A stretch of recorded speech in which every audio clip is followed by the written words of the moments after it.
আজকের ভিডিওতে সবাইকে স্বাগতম। নিজে নিজে কিভাবে নিজের জমির পরিমাণ নির্ণয় করা যায় আজকের ভিডিওতে আমরা তা দেখব।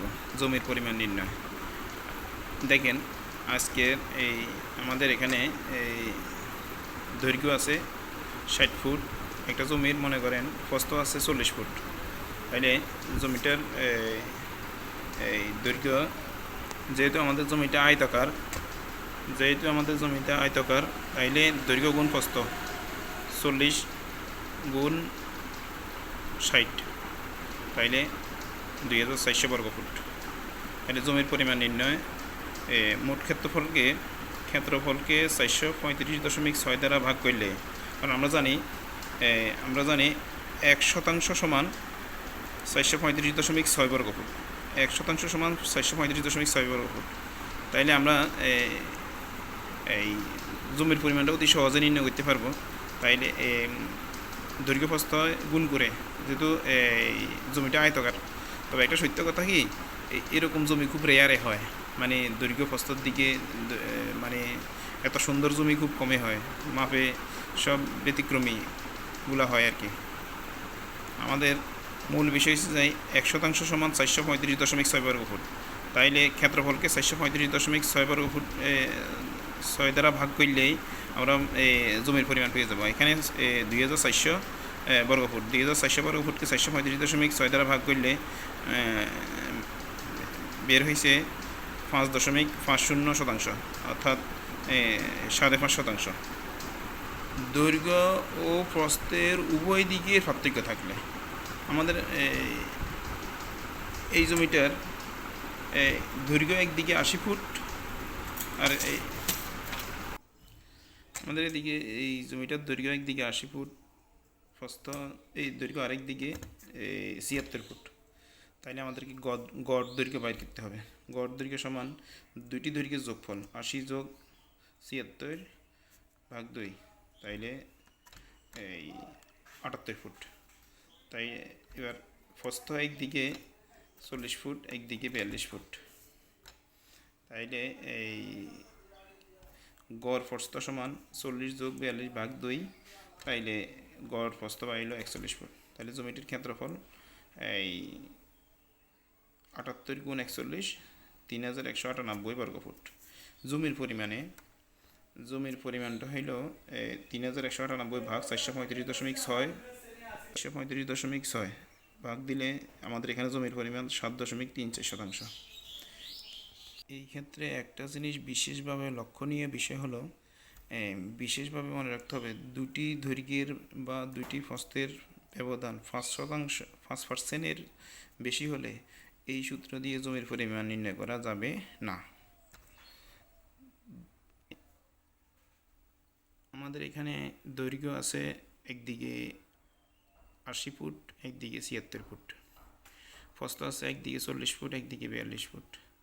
দৈর্ঘ্য 80 ফুট একদিকে আছে, আরেকদিকে যদি দৈর্ঘ্য 100 ফুট হয়, তাহলে 80 আর 100 যোগ করলে 180 ভাগ 2। এইভাবে এত মানে বেশি পার্থক্যের গড় দৈর্ঘ্য দিয়ে যদি করা হয়, সঠিক পরিমাণ বের হবে না। এটার জন্য করতে হবে ত্রিভুজের সূত্র দ্বারা বা ট্রাপিজিয়াম সূত্র দ্বারা করতে হবে। যেমন আমরা এখানে দেখি, যদি দৈর্ঘ্য যদি এখানে 70 ফুট হয়, প্রস্থ যদি 40 ফুট হয়, এখানে পার্থক্য অনেক বেশি। এখানে সঠিক পরিমাণ বের হবে না। এদিকে মনে করেন প্রস্থ এদিকে 30 ফুট, এদিকে প্রস্থ যদি 18 ফুট হয়, তাইলে এই 30-18 যোগ করে গড় প্রস্থ বাইর করলে এটা সঠিক হবে না। এটার জন্য করতে হবে হয় খণ্ড খণ্ডভাবে ভাগ করে করতে হবে, না হয় এভাবে ত্রিভুজ করে, দুইটা ত্রিভুজ করে, এটা একটা ত্রিভুজ, এটা একটা ত্রিভুজ করে দুইটা ত্রিভুজের পরিমাণ বের করে তো জমির পরিমাণ নির্ণয় করতে হবে। তৃতীয় বিষয়টা হচ্ছে ত্রিভুজাকার জমির পরিমাণ নির্ণয়।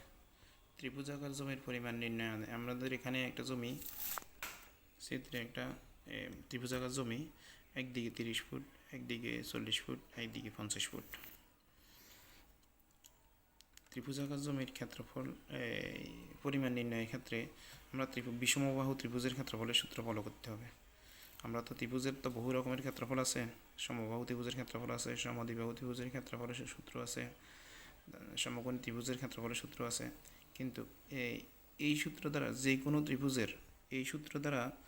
যে কোনো ত্রিভুজের ক্ষেত্রফল নির্ণয় করা যাবে, ত্রিভুজাকার জমির পরিমাণ নির্ণয় করা যাবে। তাইলে এই ক্ষেত্রে এই ক্ষেত্রফলের সূত্রটা হচ্ছে যায় S into S minus A S minus B S minus C গুণফলের বর্গমূল। তাইলে আমরা এখানে এস এর মান বাইর করতে হবে।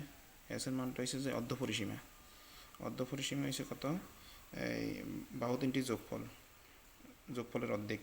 তাইলে A plus B plus C by 2। তাইলে তিনটি বাহু যোগফল 50 যোগ 40 যোগ 30 অর্ধেক 2 দ্বারা ভাগ করলে এখানে 60। তাহলে অর্ধপরিসীমা 60 বের হলো। এস এর মান 60, এখানে এস এর মান 60, তাহলে 60 ইন্টু 60 মাইনাস 50, 60 মাইনাস 40, 60 মাইনাস 30।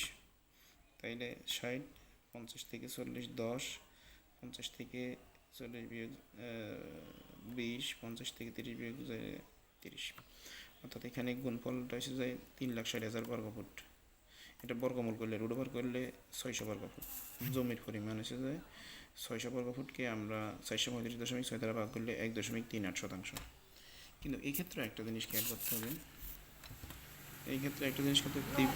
ত্রিভুজের যে কোনো আমরা সপ্তম শ্রেণীর বইতে আমরা যখন পড়ালেখা করছি তখন থেকে সপ্তম শ্রেণীর বইতে জ্যামিতির ত্রিভুজের যে কোনো দুই বাহুর সমষ্টি উহা তৃতীয় বাহু অপেক্ষা বৃহত্তর, এই জিনিসটা লক্ষ্য রাখতে হবে।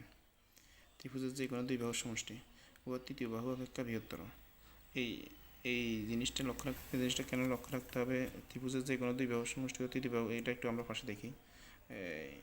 একটা ত্রিভুজ, এটা যদি 100 হয়, এটা যদি 20 হয়, এটা যদি 40 হয়, তাইলে এই ত্রিভুজের এই দুই বাহুর সমষ্টি 40 20 কত 60, 100 থেকে কম।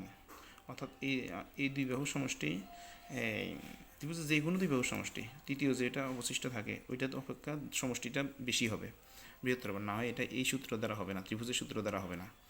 তাইলে অন্য ভাগ করে অন্য সূত্র দিয়ে করতে হবে। ধন্যবাদ সবাইকে, আশা করি উপকার হবে। মানে কারো যদি এই কোনো প্রশ্ন থাকে কমেন্টে জানাইতে পারেন। আমরা আশা করি এই জমির মাপ সংক্রান্ত সকল জিনিস ক্রমান্বয়ে ভিডিওর মাধ্যমে নিজে জানার জন্য, আসলে আমাদের এই জমি সংক্রান্ত জিনিসগুলো নিজের জ্ঞান থাকা দরকার। ধন্যবাদ সবাইকে।